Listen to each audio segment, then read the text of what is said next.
बिस्मिल्लाहिर्रहमानिर्रहीम। अस्सलाम वालेकुम। क्या हाल है आप लोगों की? उम्मीद करता हूँ कि आप लोग ठीक होंगे। आपके एग्जाम की तैयारी का सिलसिला ठीक चल रहा होगा। आज हम बात करेंगे जी पाकिस्तान में डेमोक्रेसी के हवाले से कि क्या रीजंस हैं जिनकी वजह से पाकिस्तान में डेमोक्रेसी जो है वो फ्लरिश नहीं कर पाई, और डेमोक्रेसी को क्या जो है वो मसाइल दरपेश है हमारे यहाँ। तो सबसे पहले डेमोक्रेसी की अगर हम बात करें तो डेमोक्रेसी एक ऐसा सिस्टम ऑफ गवर्नमेंट है जिसमें जो लोग हैं वो खुद अपने नुमाइंदे चुनते हैं। और इब्राहिम लिंकन की जो फेमस कोटेशन है वो अक्सर कोट की जाती है जी, government of people, for the people, by the people. यानी कि लोगों की हुकूमत लोगों के लिए, लोगों के जरिए।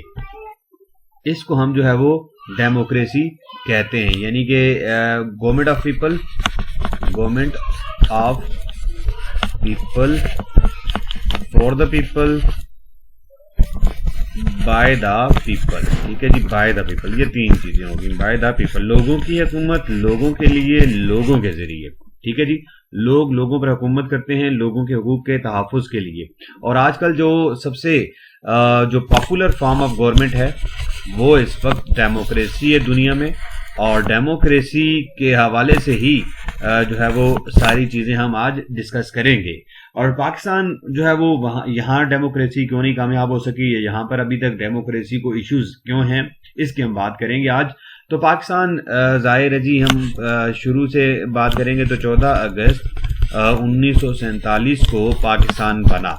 और पाकिस्तान जब बना तो पाकिस्तान बनने के बाद जो पाकिस्तान का जो निज़ाम हुकूमत था वो 1935 के एक्ट के तहत चलाया गया। यानी कि इंडियन एक्ट जो था 1935 का, उसमें कुछ जरूरी अमेंडमेंट करने के बाद उसी के मुताबिक जो है वो काम चलाया गया, उसी को हमने नाफिज किया। और उससे ऑनवर्ड फिर हमने जो है वो आइन साजी और उन चीजों पे काम शुरू किया।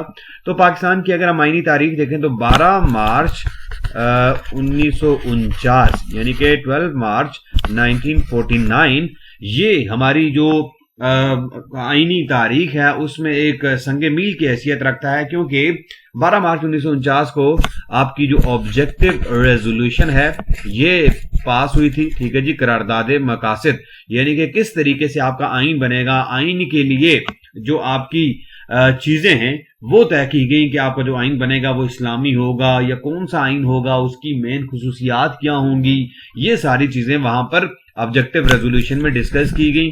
ठीक है जी, करारदाद मकासद, आपके मुल्क का सरकारी मजहब क्या होगा, जुबान क्या होगी, या जो भी चीजें हैं। तो करारदाद मकासद ने बेसिकली आपके आइन के हवाले से एक डायरेक्शन दी कि इस डायरेक्शन को मद्देनजर रखते हुए हमने अपना आइन जो है वो बनाना है। उसके बाद 1947 से लेकर 1956 तक, यानी कि 9 साल तक, यानी कि 1949 से भी आपके 7 साल बाद तक हमारा आइन नहीं बना। हमारा जो पहला आइन बना है जी, फर्स्ट कॉन्स्टिट्यूशन ऑफ पाकिस्तान, वो कब बना जी? फर्स्ट कॉन्स्टिट्यूशन हमारा वो बना 1956 में। फर्स्ट कॉन्स्टिट्यूशन ऑफ पाकिस्तान ये बना जी 1956 में। ठीक है जी, 1956 में आपका पहला आइन बना और 2 साल के अरसे में ही ये आइन जो है वो आपका एब्रोगेट कर दिया गया, इसको खत्म कर दिया गया। और पहला मार्शल लॉ लगा दिया गया जी अक्टूबर 1958 में। अक्टूबर 1958 में फर्स्ट मार्शल लॉ। ठीक है जी, पहला मार्शल लॉ लगा दिया गया जी। किसने लगा दिया जी? मार्शल लॉ लगा दिया गया बाय अयूब खान, जनरल अयूब खान। तो जनरल अयूब खान ने पहला मार्शल लॉ लगा दिया हमारे मुल्क में। 2 साल आपका ये आइन चल सका 1956 में। 1958 में मार्शल लॉ लग गया और फिर अयूब खान ने जो है वो 1962 में, 1962 में अयूब खान ने सेकंड कॉन्स्टिट्यूशन दिया, दूसरा आइन बनाया अयूब खान ने।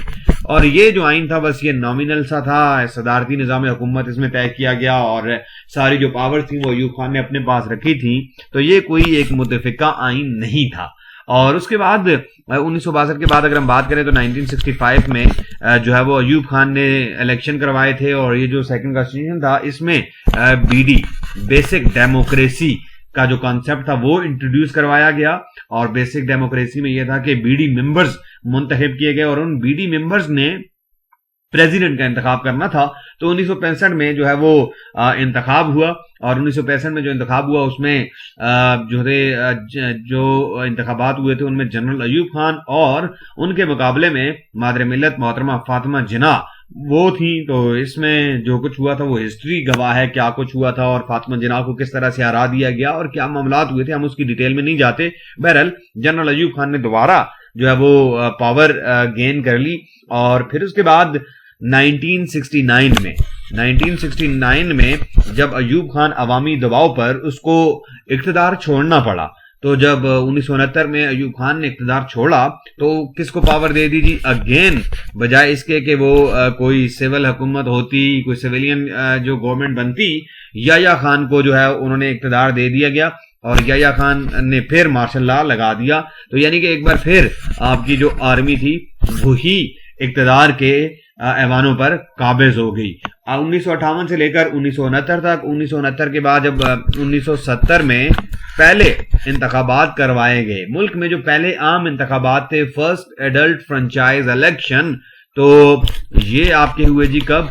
1970 में फर्स्ट आपके इलेक्शन, यानी कि पहले आम इंतखाबात जो हुए वो आपके 1970 में हुए। और इस इंतखाबात के नतीजे में दो बड़ी पार्टीज आपके सामने आई जी। एक आपके पास जो पीपल्स पार्टी थी पीपीपी, जिसको लीड कर रहे थे आपके भुट्टो साहब, और दूसरी हमारी जो बड़ी पार्टी उभर कर सामने आई जी वो अवामी लीग, अवामी लीग शेख मुजीब वाली। और अवामी लीग जो थी उसने जो हमारा ईस्ट पाकिस्तान था, पाकिस्तान दो विंग्स पर मुश्तमिल था, ईस्ट पाकिस्तान और हमारा वेस्ट पाकिस्तान। वेस्ट पाकिस्तान में जो मेजॉरिटी सीटें थी वो पीपी ने ली, और जो हमारा ईस्ट पाकिस्तान था वहां पर ज्यादा जो सीटें थी वो अवामी लीग ने ली थी, यानी कि शेख मुजीबुर रहमान की जो पार्टी थी उसने ज्यादा सीटें ली। और ओवरऑल अगर हम वोट्स की बात करें या ओवरऑल सीट्स की बात करें तो अवामी लीग के पास ज्यादा सीट्स थी। और फिर यहां से एक और क्राइसिस हमारा शुरू हुआ कि हमने जो है वो उसको पावर नहीं दी, और फिर हम उधर तुम के नारे, और फिर जो गैर मुल्की हाथ थे उनके इन्वॉल्वमेंट की वजह से 1971 में 1971 यानी कि 16 दिसंबर 1971 को जो है वो हमारा जो ईस्ट पाकिस्तान था वो सेपरेट हो गया, वो बांग्लादेश बन गया। ठीक है जी, डिबेकल ऑफ ढाका ये हमारे लिए एक बड़ा धचका था, यानी कि पाकिस्तान टूट गया, पाकिस्तान दो टुकड़े हो गया। ईस्ट पाकिस्तान जो है वो बांग्लादेश के नाम से एक अलग मुल्क बन गया, उन्होंने आजादी का ऐलान कर दिया, पाक भारत जंग हुई और जो भी मामलात थे उनकी वजह से बांग्लादेश बन गया। और उसके बाद 1971 के बाद जो है वो भुट्टो को पावर दी गई, जुल्फकार अली भुट्टो, जो 1970 के इंतखाबात थे उसके नतीजे में, तो भुट्टो एरा एक स्टार्ट हुआ। ठीक है जी, और पहली जो आपकी इलेक्टिव गवर्नमेंट बनी आपके मुल्क में, पाकिस्तान में पहली इलेक्टिव गवर्नमेंट बनी। ठीक है जी, 1971 में। फिर उसके बाद जुल्फिकार अली भुट्टो की जो हुकूमत थी उसमें बहुत सारी और चीजें भी की गई, लेकिन जो सबसे इंपॉर्टेंट चीज थी भुट्टो के दौर में वो पाकिस्तान का एक मुतफिका आइन था। ठीक है जी, इससे पहले हमारे जो दो आइन थे वो हम बना चुके थे, दो एक्सपीरियंस कर चुके थे। तो this was the third constitution of Pakistan, और ये एक जो चीज थी ये मुतफिका आइन था। इस पर जो है वो तमाम जो पार्टीज थी, तमाम स्टेक होल्डर से उनको जो है वो एक टेबल टॉक के जरिए उनसे मशावरत करके तो एक कंसेंसस डेवलप किया गया और एक मुतफिका आइन जो है वो बनाया गया। और अभी तक आपके मुल्क में अभी तक जो है वो 1973 का आइन चल रहा है। ठीक है जी, मुख्तलिफ मौकों पर हमारे यहाँ इस आइन को जो है वो मुअत्तल भी किया गया और इसको सस्पेंड भी किया गया, बहुत सारी चीजें आप कह सकते हैं, हेल्ड इन अबेयंस भी हुआ, लेकिन अभी तक ये बरकरार है। और उसके बाद ऑनवर्ड ये जो भुट्टो का एरा था ये थोड़ा अरसा चला, और 1977 में एक बार फिर जो थी वो जनरल जिया ने पावर संभाली, एक बार फिर जो है वो मार्शल लॉ लग गया। ठीक है जी, और जो सिविल हुकूमत थी, सिविलियन हुकूमत, तो वो खत्म हो गई, यानी कि आपकी डेमोक्रेसी को दोबारा से डीरेल कर दिया गया और जिया ने टेक ओवर कर लिया। तो ये फिर एक बार मिलिट्री ने जो है वो पावर गेन कर ली, और ये जो चीज थी ये चलती रही। और 1982 में 1982 में जो प्रो डेमोक्रेसी मूवमेंट थी वो स्टार्ट हुई, प्रो डेमोक्रेसी मूवमेंट वो स्टार्ट हुई जी, ठीक है जी, प्रो डेमोक्रेसी मूवमेंट स्टार्ट हुई और फिर करते करते ये काम चलता रहा और फिर जो जिया साहब थे उनका त्यारा क्रैश हुआ और उसमें वो फिर उनके वो भी और उनके साथ जो अमेरिकन जो थे एम्बेसडर वो भी उसमें जान से हाथ धो बैठे। और उसके बाद 1988 में बेनजीर भुट्टो की हुकूमत बनी, यानी कि अगेन पीपी की हुकूमत आई और इसमें भी ये इलेक्टेड गवर्नमेंट थी। इलेक्टेड गवर्नमेंट हमारे पास आ गई जी एक बार फिर, और ये जो इलेक्टेड गवर्नमेंट थी ये, और फिर उसके बाद पीपी और जो पीएमएलएन है, जो अभी पीएमएलएन हम जिसको जानते हैं, इनका एक जो है वो आपस में एक तनाजा आप कह लें या क्लैश कह लें, इनका एक शुरू हुआ, इनकी पॉलिटिक्स शुरू हुई पीएमएल की, पाकिस्तान मुस्लिम लीग और पीपीपी। तो पहले जो 88 है उसमें आपकी जो है वो हुकूमत आई बेनजीर भुट्टो की, फिर उसके बाद दूसरे फेज में आ गई पीएमएलएन की, नवाज शरीफ साहब बने वजीर आजम, फिर उसके बाद दोबारा से पीपी की आई, फिर पीपी की हुकूमत को खत्म किया गया, दोबारा से 97 में आपकी जो है वो पीएमएलएन, जो अभी हमारी पीएमएलएन है, नवाज शरीफ साहब दोबारा से वजीर आजम बने। और ये जो फेज था जो 1988 में शुरू हुआ, ये 1988 से 1999 तक ये चला, पीपी और पीएमएलएन की हुकूमत चलती रही। और 1999 में मुशर्रफ ने जो है वो एक बार फिर जो है वो टेक ओवर किया और मुशर्रफ ने जो है वो पावर गेन कर ली, मार्शल लॉ एक बार फिर लगा दिया और नवाज शरीफ को उसने रिमूव कर दिया पावर से। नवाज शरीफ को हटा के तो मुशर्रफ जो है वो खुद मैदान में आ गए और मार्शल लॉ एडमिनिस्ट्रेटर, और फिर जो है वो उन्होंने इक़्तिदार संभाल लिया। 2001 में क्या हुआ जी, 2001 में मुशर्रफ ने अपने आप को रेफरेंडम करवा के इलेक्ट कर लिया जी प्रेसिडेंट, ठीक है जी। यानी कि मुशर्रफ साहब जो थे वो हमारे चीफ ऑफ आर्मी स्टाफ भी और प्रेसिडेंट दोनों ओहदे उन्होंने अपने पास रख लिए। और उसके बाद वक्तन फवक्तन जो थी वो जो आर्मी है उसने इलेक्शन भी करवाए, और वो इलेक्शन किस तरह के थे, उनकी क्रेडिबिलिटी क्या थी, इस पर हम जो है वो ज्यादा बहस नहीं करते। लेकिन वो इलेक्शन आपके 2002 में इलेक्शन हुए और 2002 के इलेक्शन में आपकी जो पार्टी थी PMLQ, पाकिस्तान मुस्लिम लीग काफ, मुशर्रफ के जेर साया इसको इक़्तिदार मिला, हमारे जमाली साहब वजीर आजम बने थे। उसके बाद 2000 ये आपकी जो डेमोक्रेटिक फोर्सेस थी वो आहिस्ता आहिस्ता उन्होंने फ्लरिश किया, और 2007 में जब बेनजीर भुट्टो वापस आई पाकिस्तान तो उनको लियाकत बाग में मार दिया गया, ठीक है जी। लियाकत बाग में उनको शहीद कर दिया गया बेनजीर भुट्टो को। कब? बेनजीर भुट्टो को 27 दिसंबर, आई थिंक 27 दिसंबर ही है जी, 27 दिसंबर को इनको मार दिया गया बेनजीर भुट्टो को। और इनकी शहादत के बाद वो इलेक्शन हमारे 2000 जो साथ में होने थे वो डिले हुए, फरवरी 2008 में हुए, और फरवरी 2008 में जो इलेक्शन हुए थे इन 2008 में जो इलेक्शन हुए हमारे, उसमें पीपल्स पार्टी को हुकूमत मिली, पीपल्स पार्टी हुकूमत मिली, और हमारे जो जरदारी साहब थे ये हमारे प्रेसिडेंट बने, जरदारी साहब हमारे प्रेसिडेंट बने। और जरदारी साहब के प्रेसिडेंट बनने से क्या हुआ जी, मुशर्रफ साहब को अपनी पावर जो है वो से जाना पड़ा, पीपी के आने से जो है मुशर्रफ साहब को जाना पड़ा और जरदारी साहब जो हमारे वो प्रेसिडेंट बन गए।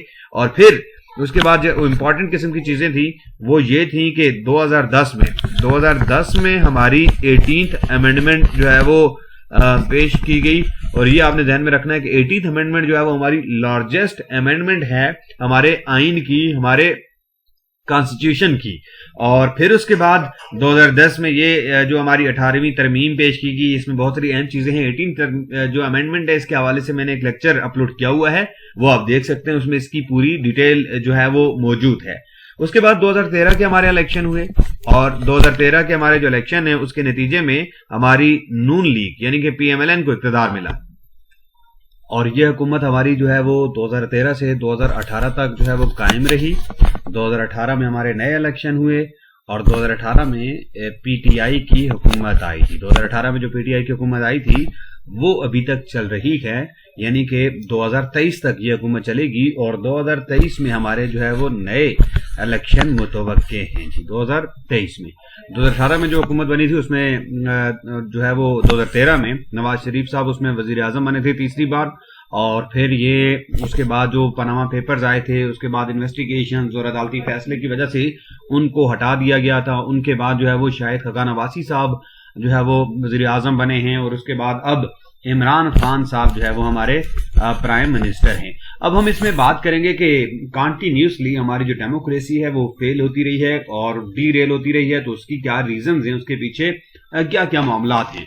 तो देखें, सबसे पहले तो आप ये कह सकते हैं कि गठजोड़ रहा है मिलिट्री, क्लर्जी और लैंड ओनिंग एरिस्टोक्रेसी का, यानी कि हमारा जो जागीरदार तबका है, हमारे जो पावरफुल मजहबी रहनुमा हैं और हमारी जो फौज है, मिलिट्री है, तो इन्होंने इक्तदार को अपने हाथों में रखने के लिए हमेशा जो है वो डेमोक्रेसी को अपाहिज बनाए रखा है, डेमोक्रेसी को फ्लरिश नहीं होने दिया। और इसके साथ साथ पाकिस्तान में जो मेन रीजन अगर मैं बात करूं तो आप जो फेलियर की अगर बात करेंगे तो फेलियर में जो सबसे मेन कंट्रीब्यूशन है जी वो इनएफिशिएंट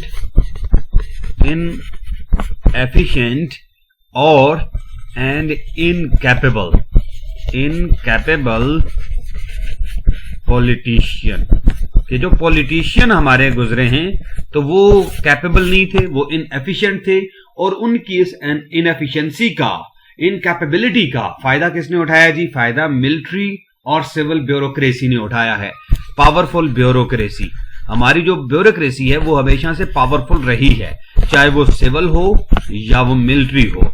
तो इन दोनों ने हमेशा ये चीज की है जी, अपने लिए पावर शेयर, ठीक है, जो पावर है उसका में ज्यादा शेयर अपने पास रखने के लिए उन्होंने जो है वो कोशिश की है और वो उसमें कामयाब भी रहे हैं। आप देखें तो हमारा 1958 से लेकर 1970 तक 71 तक, यानी कि आपके ये 13 साल मिलिट्री के पास थे। फिर उसके बाद ज़ियाउल हक का शुरू होता है जी 77 से लेकर आपका जो है वो 88 तक, अगेन आपके 11 साल। फिर उसके बाद आपका जो है वो मुशर्रफ का दौर शुरू होता है जी 99 से लेकर 2008 तक, तो ये भी आपके 9-10 साल तकरीबन हो जाते हैं। तो आपके तकरीबन आप इसमें देखें तो 11 और 9 20 और 13 आपके 33 साल जो है वो किस में चले गए? 33 साल आपके चले गए जी मिलिट्री के पास, डायरेक्ट आपकी मिलिट्री का रूल था। और उससे पहले अगर आप देखें 97 से लेकर 56 तक या 58 तक, तो इसमें भी कोई इलेक्टेड गवर्नमेंट नहीं थी। तो वो वाले आप जो है वो 11 साल भी निकाल दें तो 44 ईयर आपके जो ऐसे हैं जिनमें आपकी डेमोक्रेसी नहीं थी। तो इस तरह के हमारे मसाइल थे। तो ये इनएफिशिएंट हमारी और इनकैपेबल जो पॉलिटिकल लीडरशिप थी, सिविल और मिलिट्री जो ब्यूरोक्रेसी थी, उनकी हम बात कर रहे हैं कि वो भी स्ट्रांग थी। तो ये रीजन थी जिनकी वजह से पाकिस्तान में डेमोक्रेसी जो है वो फ्लरिश नहीं कर पाई। फिर इसके साथ साथ जो पाकिस्तान और इंडिया की आपस में जो चपकलिश है, आपस में जो दुश्मनी है, उसकी वजह से भी मिलिट्री का जो रोल है वो इंपॉर्टेंट रहा है। और हमारे यहाँ प्रो मिलिट्री ग्रुप ये कहते हैं कि आर्मी को पावर में रहना चाहिए, तो ये भी एक इंपॉर्टेंट फैक्टर है। ठीक है जी, पाकिस्तान और इंडिया का जो आपस में कॉन्फ्लिक्ट है, पाकिस्तान कॉन्फ्लिक्ट विद इंडिया, तो यहां से ये है कि हमारे लिए ये मसला है कि हमने इंडिया के साथ जो दुश्मनी है, जो कश्मीर इशू है और बहुत सारे जो हमारे वाटर डिस्प्यूट्स हैं वो चीजें हैं, तो उसकी वजह से हम ये कहते हैं जी कि जो हमारी आर्मी है उसको पावर में रहना चाहिए। पावर में रहेगी तो फिर जो है वो, जब आर्मी पावर में रहेगी तो जाहिर है फिर डेमोक्रेसी को तो वो नहीं चलने देगी और डेमोक्रेसी आपकी फ्लरिश नहीं कर पाएगी। इसी तरह से हमारे यहाँ ये है कि lack of international support for democracy, lack of international यानी कि बैन अल-अक़वामी आप सतह पे देखें तो हमारे पास इंटरनेशनल सपोर्ट फॉर डेमोक्रेसी ये आपके पास है जी। कुछ डेमोक्रेसी के लिए जो आपकी इंटरनेशनल सपोर्ट है वो ना होने के बराबर है। जो आलमी ताकतें हैं या आलमी बरादरी है वो अपने मकासद के लिए पाकिस्तान में जो ऑटोक्रेटिक आते हैं जी, उनको जो डिक्टेटर आते हैं तो उनको वो सपोर्ट करते हैं।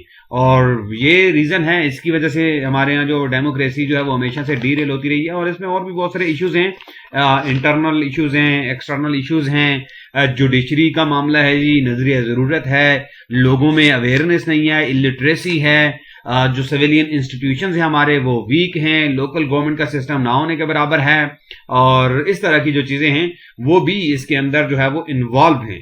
अब सवाल ये पैदा होता है कि इनको ठीक कैसे किया जा सकता है, तो उस पर हम बात कर लेते हैं थोड़ी सी कि इनको हमने जो है वो किस तरीके से ओवरकम करना है, इन मसाइल को कैसे हम जो है वो बेहतर कर सकते हैं। तो उसमें यह है कि हम अपने जो सिविलियन इदारे हैं उनको हम जो है वो स्ट्रांग करें, उनको स्ट्रांग करें। हम जो है वो अपनी जो डेमोक्रेटिक कल्चर है उसको थोड़ा सा इनहेंस करें, लोगों के अंदर अवेयरनेस लाएं, लोगों को बताएं कि किस तरह डेमोक्रेसी जो है वो उनके मसाइल को हल करने में मददगार साबित हो सकती है। कैपेसिटी बिल्डिंग करें और लोकल गवर्नमेंट का सिस्टम हम लेकर आए निचली सतह तक, ग्रास रूट लेवल पर हम जो है वो पावर को मुंतकिल करें, और इस तरीके के साथ हम जो है वो डेमोक्रेसी को बेहतर कर सकते हैं। और रूल ऑफ लॉ होना चाहिए, कोई भी शख्स जो है वो या कोई भी इदारा कानून और आइन से बालातर नहीं होना चाहिए। तो एक जो है वो यूनिफॉर्म सिस्टम होना चाहिए हमारे पास एहतसाब का, और जो है वो सजा और जजा जो है वो सबके लिए होनी चाहिए। ये ना हो कि जो पावरफुल जो तबके हैं उनको कोई सजा ना मिले और कानून जो है वो सिर्फ गरीब के लिए हो। तो इस तरह की चीजों से हमने अवॉइड करना है, और यही जो है वो हमारे लिए बेहतर है कि हम डेमोक्रेसी के लिए काम करें। और अभी अच्छे की उम्मीद हम रखते हैं, क्योंकि अभी पिछले कुछ अरसे में हमारी जो डेमोक्रेटिक कल्चर है वो थोड़ा सा परवान चढ़ा है, और अभी थोड़ा सा हमारे लिए मसला आ रहा है कि अदम एतमाद की तहरीक और ये चीजें भी चल रही हैं। तो अदम एतमाद की तहरीक क्या होती है, किस तरह से जो है वो नो कॉन्फिडेंस का वोट होता है, और किस तरीके से आईनी तरीके से हम वजीर आजम को हटा सकते हैं, इस हवाले से हम इंशाल्लाह अगली किसी वीडियो में आपसे बात करेंगे। Wish you all good luck, thank you very much.